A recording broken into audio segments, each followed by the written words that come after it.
Fábio daqui a pouquinho, que tem gente no telefone. É o pastor Levi. Tudo bem, pastor? Tudo bem, meu amado. Seja bem-vindo, irmão. Como é que estão as coisas aí no Rio Grande do Norte? Muito bem, graças a Deus. Diga, irmão. Amado, é o seguinte, eu acredito que existe um intervalo realmente entre o versículo 2 e o versículo 1 do Gênesis. A princípio, sabemos que todas as coisas que Deus criou foram coisas perfeitas. E jamais Deus iria criar a terra sem forma e vazia, né? Até porque tudo que Deus faz tem um objetivo. Então, eu acredito que esse espaço de tempo foi exatamente esse momento de cataclismo, de mudanças que realmente houve na Terra afetada pelo nosso inimigo.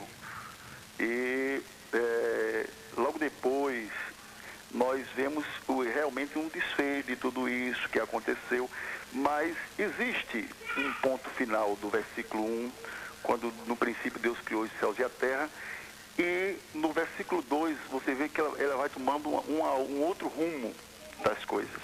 Então eu acredito que realmente houve esse intervalo, né, e que depois as coisas foram se restaurando, se renovando, né, até chegar a criação, tornar-se uma criação perfeita. Pastor Levi, o irmão é de qual denominação? Eu sou da Igreja Missão Boas Novas. Missão Boas Novas. Muito obrigado pela presença do senhor. Um grande abraço a todo o povo aí do Rio Grande do Norte, né? Pastor Fábio Sabino, como é que o senhor comentaria aí a opinião do nosso irmão lá do Rio Grande do Norte? O senhor concorda com ele ou não? Bom, eu vou só explicar o porquê ele tem esse raciocínio. Certo. Como todos nós temos a versão em português, e é um outro problema que nós encontramos hoje, são justamente as versões bíblicas. Nós temos revista atualizada, revista e corrigida.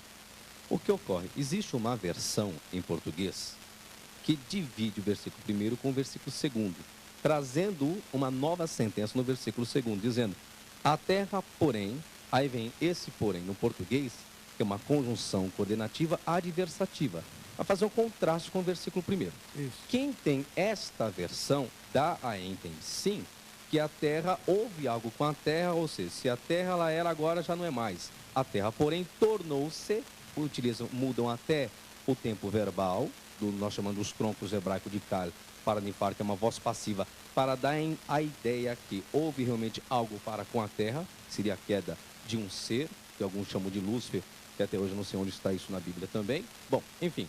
Então, uma questão Onde mais... está o quê? Lúcifer. A palavra Lúcifer. A palavra Lúcifer. Senão vai chover telefonema aqui com aquele não, texto. deixa chover. Tá bom. A gente explica. Esse nome Lúcifer não existe na Bíblia. Vamos começar por aí, vamos ser bem claros e sinceros.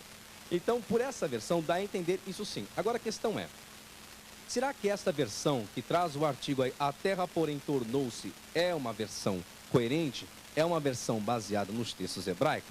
E se não é, de onde originou esta versão então, que coloca essa conjunção coordenativa adversativa e muda o tempo verbal?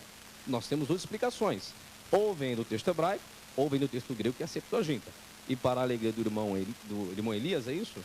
O telespectador? Levi, desculpe, Levi? Levi. Bom, então o senhor tem uma versão aí que praticamente vem da Septuaginta, que isso dentro de uma crítica textual, que é uma área da exegese, isso não dá parâmetro, porque o texto hebraico, sendo mais fiel que a Septuaginta, nesse texto, não vai dar parâmetro para isso. Ou seja, não existe intervalo algum, não existe destruição nenhuma, porque o texto bíblico não dá apoio para isso.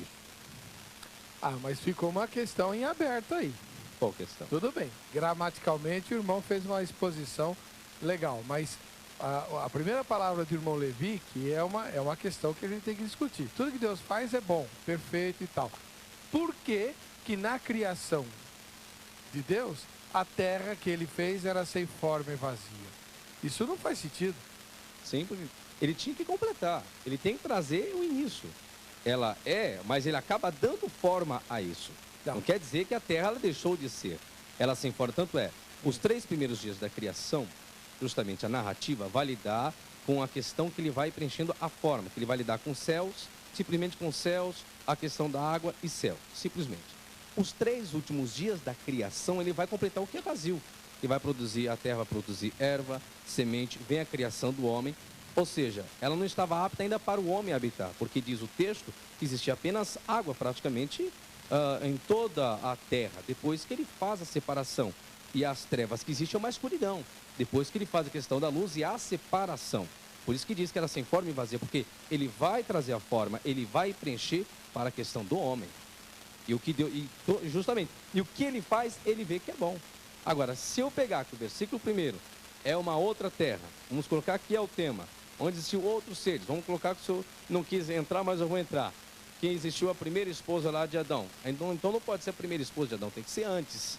Certo. Se eu pego o versículo 1, provando o raciocínio que essa terra houve dinossauros, houve pessoas pré-adâmicas, houve seres espirituais, é o único raciocínio que é onde parte o conceito judaico, que a primeira mulher que existiu foi Lilith, que vem de lá, lembrar que a escuridão, que foi, segundo traz o registro do Midrash, foi a primeira esposa de Adão. Onde as coisas vão parar? Dá a entender por uma lacuna. Por que por uma lacuna? Porque o texto, ou seja, os midrashitas, os judeus, Midrash, pega a expressão, quando Deus cria Eva, que leva Adão, a expressão que Adão traz para Eva. Esta é agora osso dos meus ossos e carne da minha carne. Senão que ele conheceu alguém a outra antes. não era? Então, vem dessas lacunas. Por isso que existe raciocínio, que o irmão aí acabou de expor, que realmente Deus não criou nada imperfeito. Não, pelo contrário, ainda está o processo de criação. Não está dizendo que Deus criou, não, é um processo. No princípio, Deus criou o céu e a terra. Só que depois eu vou explicar essa questão do princípio, que está no português, que em hebraico não é muito bem essa visão do autor aí do livro do Gênesis, capítulo 1. Ele não quer trazer uma questão de uma sistematização cosmológica. Ele está debatendo aí, na época dele, eu tenho que entrar na mente do autor, quando ele traz a expressão no princípio, ele não quer dizer o princípio de tudo quando Deus começou a criar. Ele quer registrar quem é o principiador de toda a criação. Essa é a verdade. Em Tem hebraico diferença? Para mim é a mesma coisa. Não, tem muita Ué, diferença. O principiador é aquele que age no princípio. Sim, mas quando eu pego o substantivo princípio, Ah. eu estou trazendo o início. Eu não- estou lidando com o início, Ah. mas não quem está iniciando. A perspectiva do autor aqui, ele não quer lidar com o início de tudo, mas sim quem está iniciando. Posso explicar? Pode. Vamos lá, Pra a mim não expressão faz hebraica. diferença. Vamos lá, primeira palavra, Bereshit. Vamos lá, Bereshit em hebraico. Significa no princípio. Se eu tiro a preposição em hebraico, be com o seu shevá, tira a preposição, vai ficar apenas a expressão Ureshit. Eu tiro o sufixo it, chego no radical do substantivo, que é rosh, que é cabeça. Ele está trazendo quem é a cabeça da criação. Tanto é que o Evangelho de João tenta explicar quem é a cabeça da criação. E assim a gente traz arque. Quando chegou lá em João, no princípio era o verbo. O verbo estava com Deus e o verbo era Deus. É a mesma a tradução do hebraico para o grego, vem de arque. Então ele está dizendo quem é a cabeça da criação.